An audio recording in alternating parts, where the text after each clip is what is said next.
Shalom saudara, salam sejahtera dalam kasih Kristus. Kebenaran hari ini berjudul berbasis kehidupan yang akan datang. Saudaraku, setiap orang berpikir dan bertindak berdasarkan filosofi hidupnya. Bagi orang beragama, berdasarkan ajaran yang diyakininya sebagai kebenaran.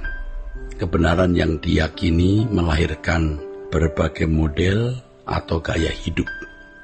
Sebab kebenaran yang diyakini tersebut membangun suatu basis berpikir.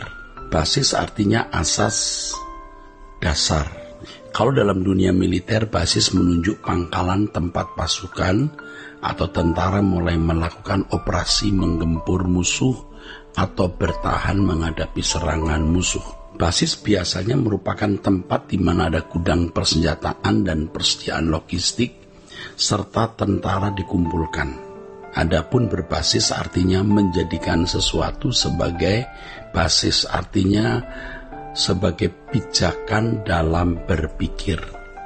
Hal ini yang membentuk gaya hidup dan dasar dalam melakukan segala tindakan. Dengan demikian, basis berpikir ini menentukan kualitas hidup seseorang di hadapan Allah dan menentukan kekekalannya.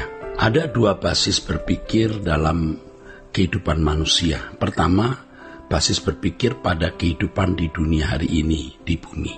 Kedua, basis berpikir pada kehidupan yang akan datang, ya, di langit baru, bumi baru, ya. Jadi ada basis berpikir pada kehidupan di dunia hari ini, di bumi. Yang kedua, basis berpikir pada kehidupan yang akan datang di langit baru, bumi baru.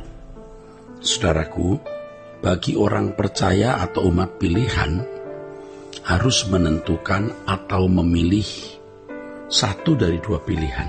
Ya. Harus memilih salah satu, tidak bisa, tidak boleh dua-duanya. Dan memang kita tidak bisa berpijak kepada dua-duanya. Umat pilihan diproyeksikan oleh Allah untuk menjadi anggota keluarga kerajaan, yaitu menjadi anak-anak Allah yang akan dimuliakan bersama-sama dengan Tuhan Yesus dan memerintah bersama-sama dengan Yesus di dalam kerajaannya. Itulah sebabnya orang percaya harus berbasis pada dunia yang akan datang seperti Yesus. Ketika Yesus dibawa ke atas gunung dan ditawari keindahan dunia, Yesus dibujuk untuk memilih basis berpikir dunia hari ini. Yesus memiliki dunia yang akan datang. Ya, Yesus dibujuk untuk memiliki basis berpikir dunia hari ini. Tentu Yesus menolak. Sebab Yesus memiliki dunia akan datang berbasis pikir kerajaan Bapa, di mana dirinya akan menjadi raja di langit baru, bumi baru nanti, dalam ketertundukan kepada Allah Bapa, di mana Yesus menjadi kemuliaan bagi Allah Bapa. Dunia di mana penghuninya tidak hidup dalam ketertundukan mutlak kepada Allah bukanlah surga. Dalam hal ini surga memiliki dua pengertian. Yang pertama lokasi dan sarana. Yang kedua suasana atau atmosfer di mana ada ketertundukan mutlak dalam pemerintahan Allah. Kalimat datanglah kerajaanmu bukanlah dalam arti pertama melainkan kedua, yaitu menghadirkan pemerintahan Allah atau menghadirkan kehidupan dalam ketertundukan mutlak kepada Allah. Keindahan yang diciptakan sempurna menjadi rusak ya di bumi ini ketika pemerintahan Allah tidak diselenggarakan. Nah, nanti di langit baru bumi baru keindahan dunia ini diulang dalam suasana pemerintahan Allah. Dalam suasana pemerintahan Allah. Menjadi anak-anak Allah yang tinggal di kerajaan, di mana setiap insan ada dalam ketertundukan kepada Allah Bapa, itu rencana kekal dan rencana besar Allah sejak dunia diciptakan. Jadi memang Allah merancang menjadikan manusia ini anak-anak Allah yang akan mendiami negeri di mana semua penghuninya hidup dalam ketertundukan kepada Allah. Oleh karenanya Allah memberi keselamatan di dalam atau melalui Yesus Kristus. Dari hal ini bisa dimengerti mengapa dalam Efesus pasal 1 ayat 4 dan 5 firman Tuhan mengatakan, sebab di dalam Dia Allah telah memilih kita sebelum dunia dijadikan, supaya kita kudus dan tak bercacat di hadapannya. Ya, dalam kasih Allah telah menentukan kita dari semula oleh Yesus Kristus menjadi anak-anaknya sesuai dengan kerelaan kehendak-Nya.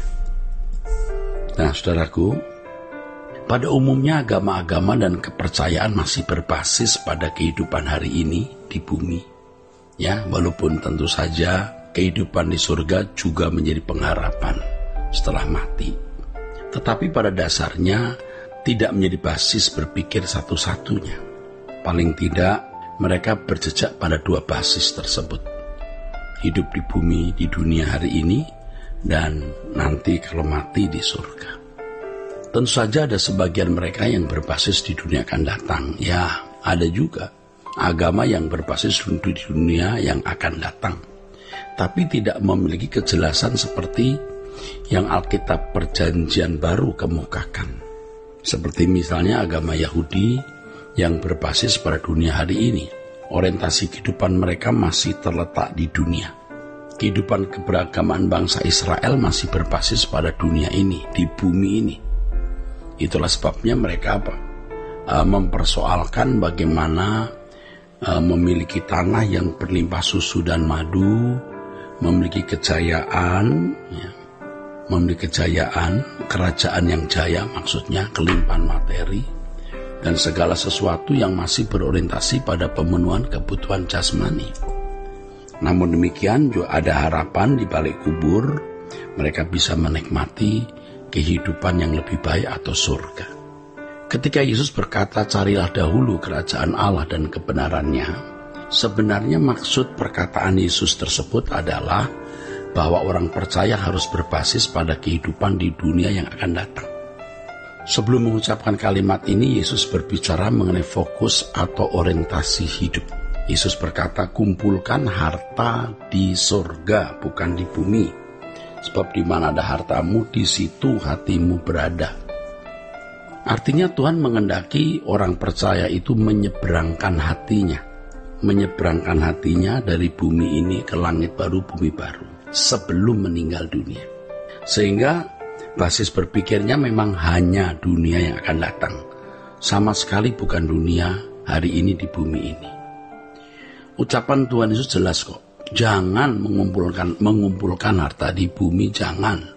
Ya, di bumi ini mengengat dan karat bisa merusakkan, pencuri membongkar serta mencurinya, tapi kumpulkan harta di surga. Jelas di mana ada hartamu, di situ hatimu berada. Banyak orang Kristen yang pikirannya belum diseberangkan ke surga. Padahal jelas sekali Yesus berkata, di mana ada hartamu, di situ hatimu berada. Nah, pernyataan Yesus ini sebenarnya berbicara mengenai basis berpikir. Orang yang berbasis pikiran di dunia akan datang, itu bisa hidup di hadirat Allah. Tidak mungkin orang yang masih berbasis dunia hari ini di bumi ini bisa hidup di hadirat Allah. Tidak mungkin, sebab orang yang hidup di hadirat Allah adalah orang-orang yang sudah berbasis dunia yang akan datang. Nah, kiranya kebenaran hari ini memberkati kita sekalian. Sola Gracia.